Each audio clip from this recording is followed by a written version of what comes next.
आज हम आईएएस और चार्टर्ड अकाउंट में कंपेयर करने वाले हैं। आईएएस यानी कि इंडियन एडमिनिस्ट्रेटिव सर्विस और सीए यानी कि चार्टर्ड अकाउंटेंट। ये दोनों अलग ही तरह की जॉब है और दोनों में अक्सर स्टूडेंट कंफ्यूज होते हैं कि करें तो क्या करें। आईएएस की जो पोस्ट होती है वो यूपीएससी का एग्ज़ाम पास करने के बाद मिलती है, जिसको conduct union public service commission कराता है। ये हर साल कंडक्ट की जाती है। जबकि सीए बनने के लिए आपको the institute of chartered accountants of India यानी कि ICAI का एग्ज़ाम पास करना पड़ता है, जो हर 6 मंथ पे लिया जाता है। यूपीएससी के एग्ज़ाम में 3 स्टेप होते हैं। पहला प्रीलिम होता है, दूसरा मेंस होता है और मेंस को पास करने के बाद आप इंटरव्यू के लिए एलिजिबल होते हैं और इंटरव्यू देते हैं।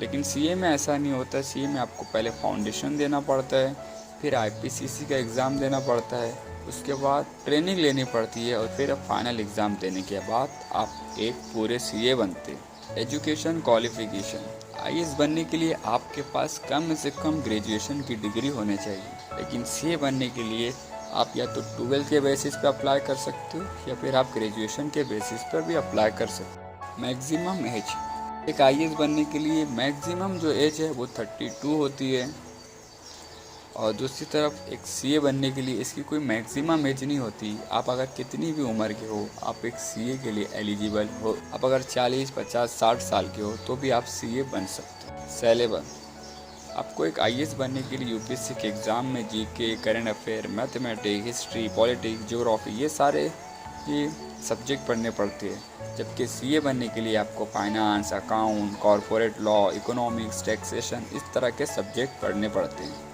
ट्रेनिंग, एक आईएएस में ट्रेनिंग आईएएस बनने के बाद यानी यूपीएससी का एग्ज़ाम पास होने के बाद आपको लबसना में ट्रेनिंग दी जाती है।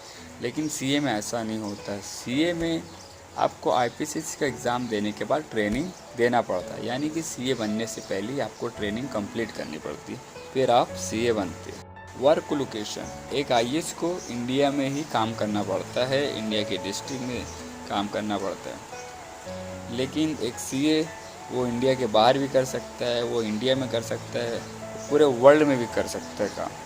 सैलरी एंड फैसिलिटी, अगर आप एक आईएएस बन जाते हो तो आपको नॉर्मली 8 to 9 लाख का एनुअल पैकेज मिलता है और इसके अलावा आपको बंगला, गाड़ी, बॉडीगार्ड ये सारी फैसिलिटी अलग से दी जाती है। लेकिन सीए में ऐसा नहीं होता। सीए में ये सारी चीज़ कमानी पड़ती है।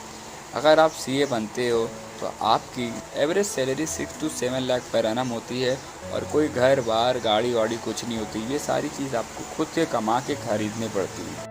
वर्क, एक आईएएस का काम होता है लॉ एंड ऑर्डर को मेंटेन करना और जब एक सीए का काम होता है कंपनीज़ के अकाउंट को मेंटेन करना, चेक करना, ये सारे काम होते हैं।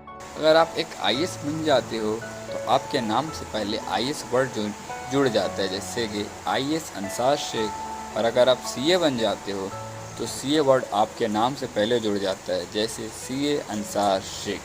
तो दोनों को कंपेयर करने के बाद ये मालूम पड़ता है कि दोनों ही अपनी अपनी जगह बेस्ट है।